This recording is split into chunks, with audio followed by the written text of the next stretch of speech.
But my name is Adam Kersnowski. I'm one of the founders of AirWorks Solutions, Inc. And I am SVP of Critical Accounts. And this is Rob. I'll actually be here quick. Yeah, hey everyone, Rob Sinclair. I'm the corporate technology lead with Wayne Trim in Pittsburgh, Pennsylvania. Excellent.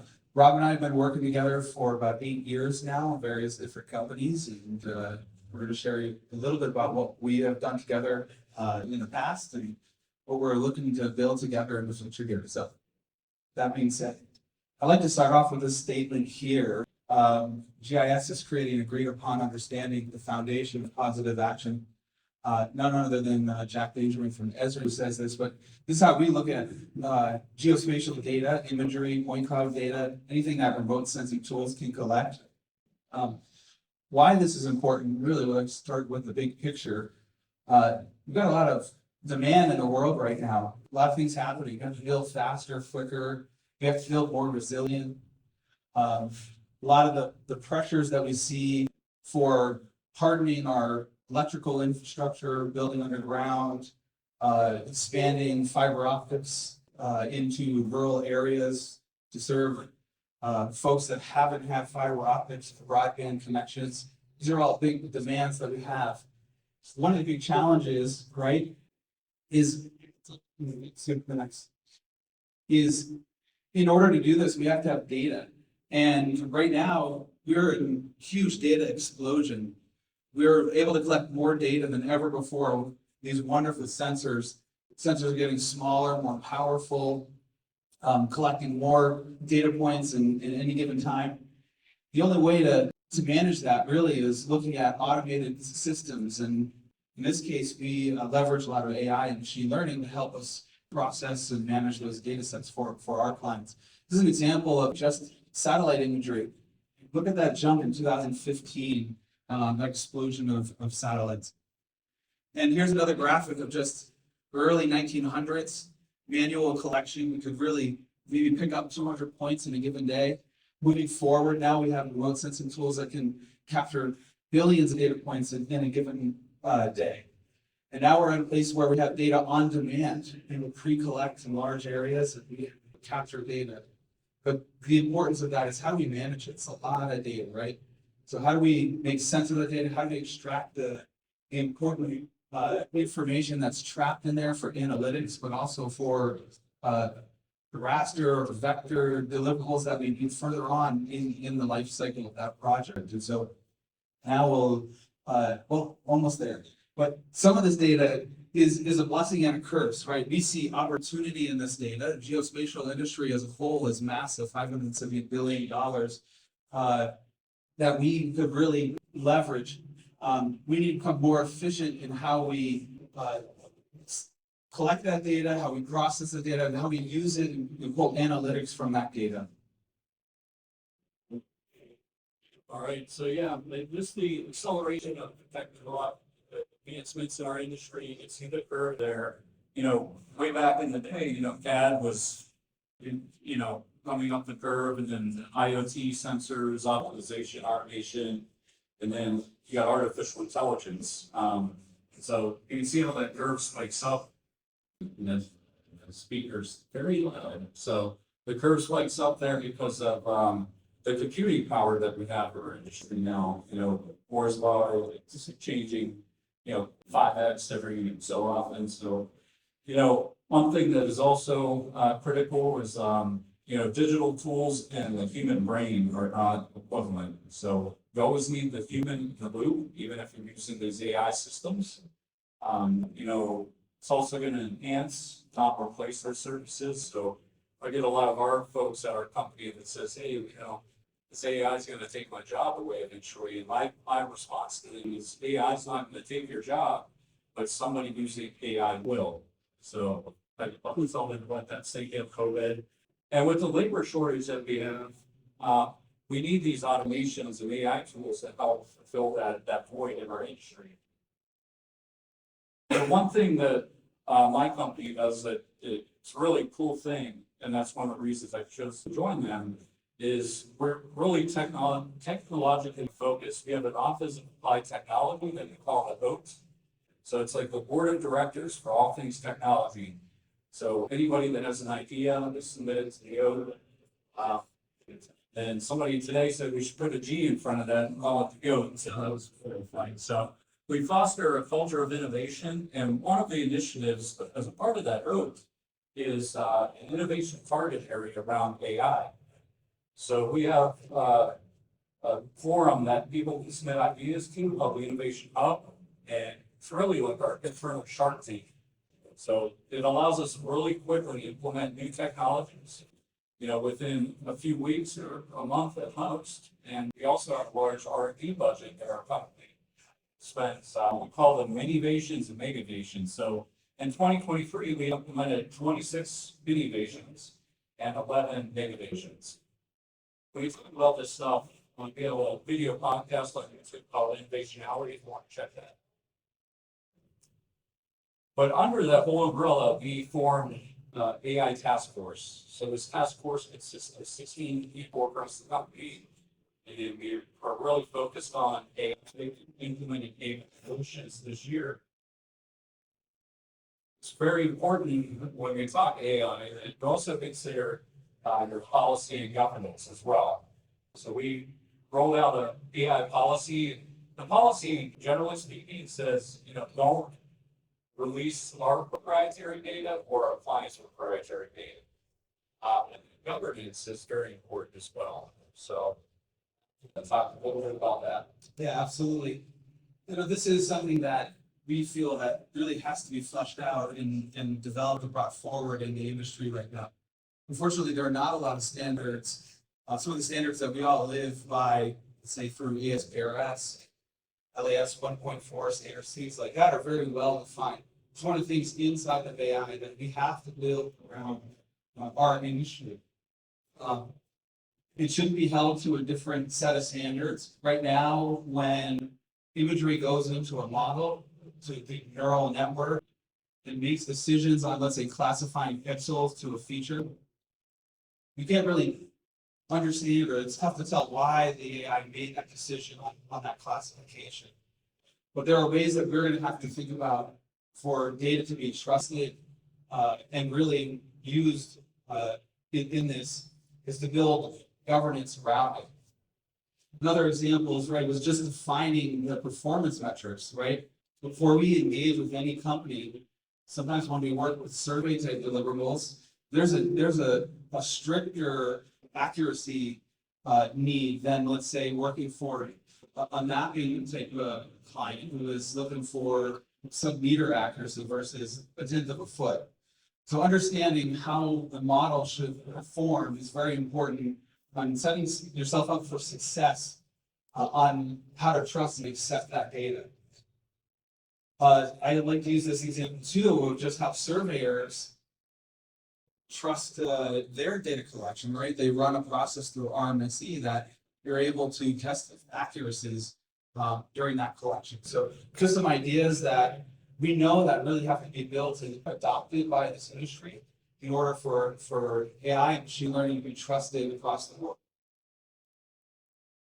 Some other ideas here really is just building transparency around these types of things, around data rights and security. So as we engage with new companies, there might be strict security requirements that we have to build boxes around. Data rights, who has the rights to, let's say, when we process imagery or point cloud data, or things being resold later on, or they just being used to train the model afterwards. Those are things that have to be agreed upon beforehand, and which are very important. Some things that can be brought in as we start to manipulate data, or let's say convert data from maybe one form to another, is how do we start tracking that better? So there are ways that we can think about what do we do with the metadata. So watermarking and those types of things are also functions that we can start to build to how data is converted as well. All right, so we'll talk a little bit about some examples now. There's a ton of semi-automated tools out there. A lot of folks are here exhibiting here. One example there is actually Audo does a recap. There's many other ones out there. And the reason I say it's semi-automatic, doesn't use the AI to create this planometric data. Recap, for instance, you go through it 3D line work, but it's not very good at doing the 2D planometrics. So go through a few examples. We might have seen, if anybody knows Pete Kelsey, he's been around a long time, used to be an Audo guy. But there was a team of people that spent like a month on Alcatraz scanning using all different remote sensing technologies. And Aaron McMino, he actually used the AirWorks platform and near map to kind of get the line work generation from Alcatraz, which turned out pretty awesome. Whenever we initially worked with AirWorks, like Adam said, we've been working together for about 8 years. And he did a 1 acre proof of concept with them. And that's in the red box on the left. We basically went into it and said, all right, how long would it take us to survey all that? How long would it take us to fly a drone and capture aerial photography and then manually digitize all those planometrics? And AirWorks is able to do that in a fraction of the cost. Our estimate was 1/5 of the time to get that data. Super accurate. Actually, we compared it to boots on the ground survey data. Sometimes it was more accurate than what the surveyors did on the ground because we were able to capture a lot more points and a lot more data because the surveyors would miss pieces of this around the site. Also in the lower right corner, paint deterioration. You see AI can analyze the paint deteriorations. They're all native or other leads there. This is one project that really kind of paid off for us. We had to digitize this entire golf course. And you can see how much line work is in there with the greens, the tee boxes, the fairways, all the buildings, water. And basically, it was a 24 gig file that we flew with a drone, 322 acres. There was 95 buildings and 118 miles of line work. So if you tried to digitize where you can survey 118 miles of line work, it would take you a very, very long time. And, we basically flew our drone, sent the photogrammetry 3D data up to the AirWorks platform, and we're able to get back a final deliverable in less than 2 weeks. And it was a fraction of the cost as what we would have done if we did it manually. There's a QR code here. We actually wrote a success story with AirWorks, and the story behind this is we had the 30-day turnaround for a large university in the state of Arizona. We had to do 9 Alta surveys within 30 days and turn that to the football around. We're like, there's no way we could do this with traditional methods. So sent all of our drone crews out to different sites, captured all the data, surveyed the important features that we had to survey, uploaded all the other data to AirWorks and went to meet up with that. And we were able to turn that project around, hit our deadline, and our client was happy. We got multiple projects after that because of that. And we truly say that if we didn't have AirWorks in our back, we would never hit those deadlines. Here, just talk a little bit about the workflow.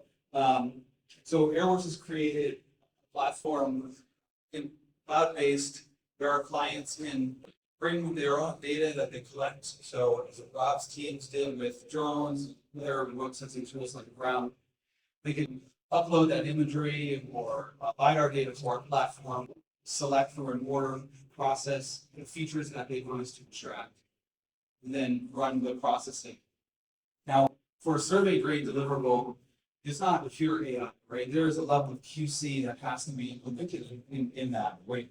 As a strict guidance and standards that Rob and his teams have, AI only gets us a good way down the road. So it might save us 80 to 90+% of the line work that we have to create. But sometimes there are errors, right? There's false positives, false negatives, true positives, which we really want, right? But there are things that have to get cleaned up inside. And so that's what we do as part of that process is QC it. That process is kind of twofold, right? It makes a happy client. Rob certainly doesn't want to clean up 118 line miles of factors, right? He's expecting something to his standard. So we clean that up and make it happy client, but also that starts to create better cycle of training for us. So the mistakes, or let's say the errors that were made in the segmentation, classification process are things that we want to, of course, teach the model to recognize and to make better decisions later on for the next project. So the QC process is good. We want to keep that in our pocket for a couple of different reasons.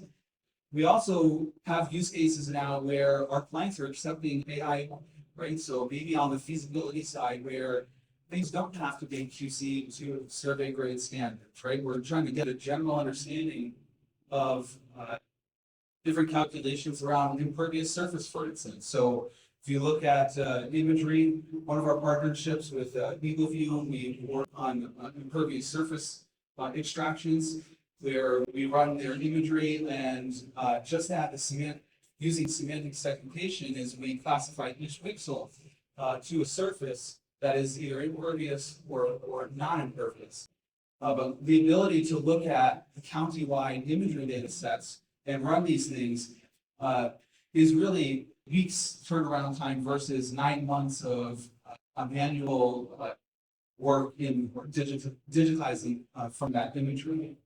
Now, in that case, our clients don't really care about perfect vectors or the number of nodes on the vector, right? It's more about the percentage of, again, the impervious and non-impervious surfaces. So it's a use case where AI, just AI alone, really serves a purpose. It doesn't really need to be QC that much. Now, for performance, we also have a regimen where beyond just the deliverables of client, where we would clean up some of these mistakes and retrain that model. So we also have a lot of integrations built into our application. So we have a data marketplace where clients can order imagery, some of the on-demand imagery. We also have partnerships with a company called DataSite, where we can automate break lines. So you can all order that through our platform. And then afterwards, after viewing this on our platform, when you're ready to download and upload into your own softwares, CAD, GIS systems, we also make that very user-friendly. So if you're working in an Esri environment, you can choose a geodatabase file to extract and upload it into your own Esri environment. So we make it very easy to work with the files, the extraction that we do after the fact. That's pretty much the workflow that you'll get on our platform. Now, here's the workflow, and I know I talked about this a little bit, but as imagery, this is just highlighting a Northland mosaic. So just looking at an image that's passed through our system, we go through something called semantic segmentation first, where we are classifying pixel by pixel, and then from the raster, from that semantic segmentation, we create the vectors afterwards. Now, some of the vector cleanup, like I said, the lines might not be straight, or there might be many nodes on that vector. There are post-processing steps that we run them through, cleaning those types of things up. Just a little highlight on just that process, or at least just for music on. Yeah. Okay, guys. We got a few minutes left if there's any questions, but I know we're between you and Super Bowl today, but kick off this now. But real quick, from the fall QA process, the quality process, now I knew it was a great partnership. I got a call from these AirWorks guys and said, this thing is going to be a half-inch shop because of our pixel size and the GSA try and integrity. They knew like that they were that into the quality of their data as opposed to now. It was very hard. That's nice. Well, that's the partnership we need. We need to do that feedback always to get better than what we're producing for clients. You guys. Yeah. So we'll take a couple questions.